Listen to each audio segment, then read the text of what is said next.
25 এবং হল সংসদ নির্বাচন 2020 আজকে চূড়ান্ত ফলাফল ঘোষণা হলো। আমাদের ডাকসুতে 3টি পদ বেড়েছে। আগে ছিল 25টি, এবার আরো 20টি পদ বেড়ে মোট 27টি পদ বেড়েছে। আমাদের স্ট্যাটিস্টিক্স অ্যাক্ট অনুযায়ী ডাকসুর সভাপতি হিসেবে ঢাকা বিশ্ববিদ্যালয়ের মাননীয় উপাচার্য ওয়ালটন এখন দেশের সীমানা পেরিয়ে পৌঁছে গিয়েছে 50টিরও বেশি দেশে। ওয়ালটন, ঘরে ঘরে বিশ্বজুড়ে।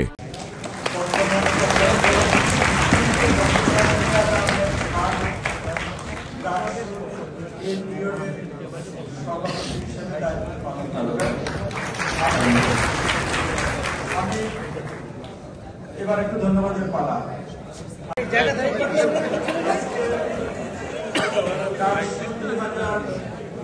25 এবং হল সংসদ নির্বাচন 2020 আজকে চূড়ান্ত ফলাফল ঘোষণা হলো। আমাদের